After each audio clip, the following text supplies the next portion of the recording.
Eh bien, on est là avec notre ami, le docteur Éric Simard, qui est là tous les mercredis avec nous. Bonjour, Éric. Bonjour, Comment ça va? ça va très bien. Là, c'est excitant ce matin parce que vous arrivez avec des nouvelles toutes fraîches qui vont nous permettre d'espérer de vivre plus longtemps. C'est-tu pas merveilleux? Oui, tout à fait. Profiter de la vie plus longtemps, c'est surtout ça qui est important. Alors, parlez-nous de ça, de ces découvertes-là, en fait, qui, justement, vont permettre de contrer le vieillissement. C'est des recherches scientifiques vraiment extraordinaires. Depuis 2010 environ, on sait d'un point de vue biologique qu'on va être en mesure d'agir sur le vieillissement humain, ralentir le processus. OK. Et les plus grosses applications ne sont pas nécessairement de vivre 150 ans, sont peut-être d'amener des gens à avoir des capacités, comme par exemple, on estime qu'on devrait être en mesure d'améliorer d'à peu près 30 ans les capacités, autrement dit d'avoir quelqu'un de 90 ans qui aurait les capacités d'une personne de 60 ans. Ah oui. Oui, ça serait déjà extraordinaire. Ben oui. Ben oui. Être capable de voyager, jouer avec les petits-enfants, être capable de profiter encore de la vie, en fait, dans un âge avancé. Mhm. Donc, ces recherches-là visent à réduire l'incidence de l'ensemble des maladies associées au vieillissement. C'est de la prévention. Les réduire tout ensemble, là, en même temps. On avait déjà annoncé l'an dernier 6 modulateurs importants du vieillissement primaire avec des effets synergiques vraiment très importants. Ce qu'on annonce ce matin, qui est nouveau avec les recherches avec l'Université Concordia, c'est 15 autres modulateurs, ce qui porte en fait à 21 maintenant la banque de modulateurs qu'on a. OK. Pour avoir un ordre d'idée de ce que ça représente, là, initialement, quand on a commencé les travaux en 2013, il y avait une dizaine de molécules qui étaient connues pour agir sur le vieillissement primaire de l'organisme. OK. Et tous les impacts de la dizaine de molécules en question étaient tous inférieurs, en fait, aux 21 nouveaux qu'on a découverts jusqu'à maintenant. Donc, OK. Donc, la capacité de réduire le vieillissement est augmentée passablement, là. oui, oui. Puis, en fait, pour bien comprendre ce qui se passe, là, il y a comme deux grandes facettes dans le vieillissement. On a longtemps pensé que c'était de l'usure. C'est pas complètement vrai. OK. C'est pas complètement juste une question d'oxydation systémique. Il y a des organismes vivants qui ont des niveaux d'oxydation systémique beaucoup plus importants que la normale, puis pourtant, ils vont vivre beaucoup plus longtemps. Il ne suffit pas, en fait, c'est pas juste une question de la vitesse à laquelle on va user, c'est beaucoup plus la question de la vitesse à laquelle on va se réparer, l'efficacité qu'on va avoir pour se réparer. Ouais, c'est ça. Parce que tu peux user rapidement, si tu répares rapidement, ça va être correct. Ouais. Faut prévenir aussi. Ouais. J'imagine que tu commences pas à prendre des produits ou à poser des gestes quand tu arrives à 65 ans, là. Ben, techniquement, on sait deux choses, en fait. Techniquement, on sait qu'on commence à vieillir biologiquement à partir de 35 ans environ, là, après la période de reproduction. Ça, Ça te fait c'est rire. déprimant déjà, 35 ans. Tu dis, oh boy, OK? Ouais. D'un autre côté, on sait aussi que c'est possible de régresser, en fait, même à un âge avancé, on voit les données chez des gens qui ont 75, 80 ans. Les paramètres physiologiques peuvent s'améliorer grandement, en fait, s'ils changent leur habitude de vie, s'ils changent leur façon de vivre. OK? Donc, même à un âge avancé, on peut encore... Et chose intéressante, l'an dernier, puisque là, je parlais de 30 ans, la raison pour laquelle on parle de 30 ans à peu près chez l'humain, c'est que l'an dernier, il y a une étude fort importante qui a montré que la différence entre les gens qui ont des mauvaises habitudes de vie versus ceux qui ont des très bonnes habitudes de vie, peu importe la culture sur la planète, c'est environ 30 ans de capacité. OK? Donc, puis la meilleure façon de mettre toutes les chances de notre côté pour bien vieillir, ça va être à la fois de faire l'ensemble des saines habitudes de vie. Ce que font les gens des populations centenaires, c'est ça. C'est qu'ils Ouais. sont excellents à tout mettre en application dans les saines habitudes de vie.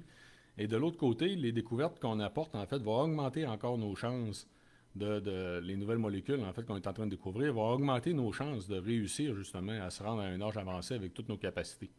Donc, des bonnes habitudes et l'utilisation de produits pour nous aider justement à contrer le vieillissement, là. Oui, c'est ça. Les recherches sur le vieillissement vont amener en fait des effets de prévention fort importants. Et ce qui est très, très, très intéressant, c'est que ces impacts-là sur la santé du vieillissement vont être sur l'ensemble des maladies associées au vieillissement. Donc, c'est facile de comprendre que c'est beaucoup plus intéressant de réduire l'incidence des maladies dans la population que d'essayer de les traiter une fois qu'ils sont implantés. Oui, c'est ça.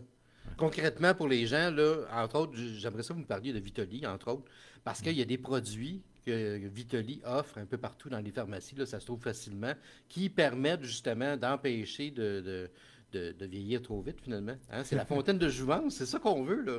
Oui, ce que l'on en fait, c'est qu'on a mis en application des découvertes qu'on a faites avec l'Université Concordia très rapidement dans des produits qu'on commercialise dans les produits de santé naturelle qui s'appellent la gamme Vitoli. Il y en a OK. un qui est commercialisé spécifiquement pour le vieillissement, pour la santé associée au vieillissement, pour nous aider à bien vieillir. Il s'appelle Bien vieillir. En fait, le produit C'est Vitoli le bien bon nom. vieilli. Ouais.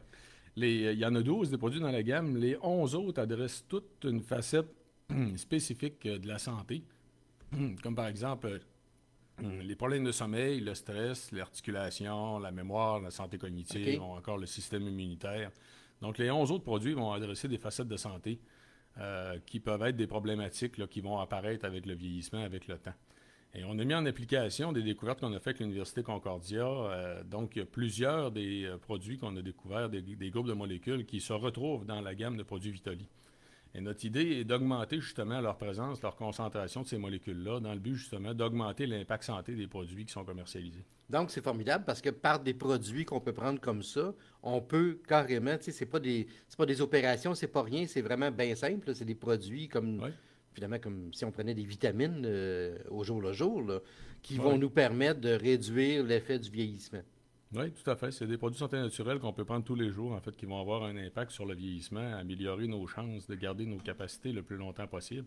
C'est sûr que les recherches vont éventuellement nous amener aussi à développer d'autres applications qui pourraient être des applications médicales ou des applications comme des nouveaux médicaments.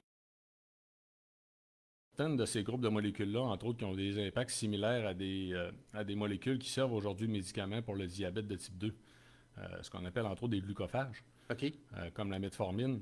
Donc, des médicaments qui vont aider à mieux gérer le glucose chez des gens qui sont devenus diabétiques. Mais ces recherches-là vont prendre encore beaucoup plus de temps. Ça va être des applications médicales particulières. Ça va être aussi des dosages probablement qui vont être différents. Donc, entre-temps, on a voulu en fait aller de l'avant tout de suite en commercialisation puis les apporter dans le marché dans le domaine des produits de santé naturelle.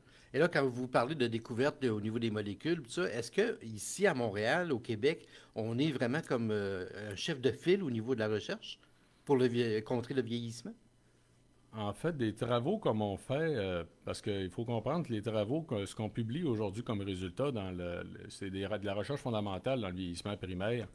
Le laboratoire de Concordia avec lesquels on travaille sont réellement une sommité mondiale dans le domaine. OK, OK. Les impacts qu'on a démontrés, c'est réellement les meilleurs résultats démontrés jusqu'à maintenant. On est de loin en avant sur tout ce qui se fait, en fait, dans le créneau. Et il y a beaucoup de recherches dans le vieillissement qui visent à essayer de pallier, en fait, à des problématiques qui apparaissent avec le vieillissement ou à essayer de corriger des défauts qui sont apparus. Nous, on est en amont de ça, en fait. C'est que on va empêcher des facettes d'apparaître avec le temps. Donc, on est réellement très tôt dans le processus du vieillissement pour ralentir la poussée de l'organisme à vieillir, empêcher l'apparition de maladies. Donc, et au niveau de la découverte des molécules en tant que telles, on travaille aussi avec le Transbiotech, le Cégep Lévis-Lauzon à Québec, dans l'identification des molécules actives pour aller beaucoup plus loin au niveau de la recherche. Et oui, c'est réellement un laboratoire qui est parmi les plus avancés, en fait, dans le domaine. Vous qui baignez dans ce domaine-là, qui allez sans doute vivre jusqu'à 110 ans, là, j'imagine que c'est excitant de voir que la recherche, justement, fait des petits, là, puis qu'on arrive à avoir des résultats concrets, là. Ah oui, oui, c'est extraordinaire. En fait, initialement, parce que en 2013, j'avais l'idée qu'on était capable pour toutes sortes de raisons, d'identifier de nouvelles molécules. Et le chercheur en question à Concordia s'est prêté au jeu, malgré le fait qu'il m'a avoué, après la première année, qu'il n'y croyait pas initialement. Il ne pensait pas qu'on serait capable de découvrir des molécules qui étaient meilleures que celles qui avaient été déjà découvertes OK, jusqu'à OK. maintenant. Ouais. Mais le plus intéressant dans tout ça, c'est que on est suffisamment bien équipé pour aller étudier par la suite aussi les mécanismes d'action intracellulaires la raison pour laquelle, en fait, on a un ralentissement du vieillissement et où on a une amélioration des capacités de maintenance et réparation. Parce qu'on s'est rendu compte qu'on a des groupes de molécules qui soit font les deux, soit font rien qu'un des deux. OK. Et les meilleurs résultats qu'on a, c'est quand on met en commun différentes voies métaboliques qui vont agir sur deux différents processus au niveau de la cellule. Et là, on va avoir des résultats synergiques qui sont vraiment épatants.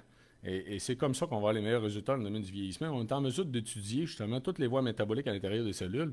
Et une chose fort intéressante qu'on a publiée l'an dernier, parce qu'on a des cellules qu'on va appeler des knockouts. C'est des cellules dans lesquelles on a volontairement arrêté des voies métaboliques pour être en mesure d'identifier c'est quoi le mécanisme d'action de la molécule en question. OK. Et dans la première série de tests qu'on avait fait, les 6 premiers qu'on avait découverts, on s'est rendu compte qu'il y en a un, en fait, qui était toujours positif avec tous les knockouts qui étaient identifiés jusqu'à maintenant. Autrement dit, c'est une nouvelle voie métabolique qui a un impact dans le domaine du vieillissement. Avec ces travaux-là, on va faire aussi des découvertes sur des nouvelles façons dans lesquelles on pourrait agir en prévention pour améliorer la santé de nos cellules, les rendre plus résistantes au processus de vieillissement. Et Seigneur, ben, c'était intéressant. Des molécules de réparation, là, moi, amenez-en, là, j'en ai besoin. Là. On va s'en parler de ça la semaine prochaine. Super intéressant. Donc, je rappelle que vous êtes là tous les mercredis avec nous à cette heure-là, 7h45. Ben, merci, M. Simard, et continuez, allez vite, continuez vos recherches et développez vos produits. C'est un grand plaisir. Merci beaucoup. Daniel. Merci.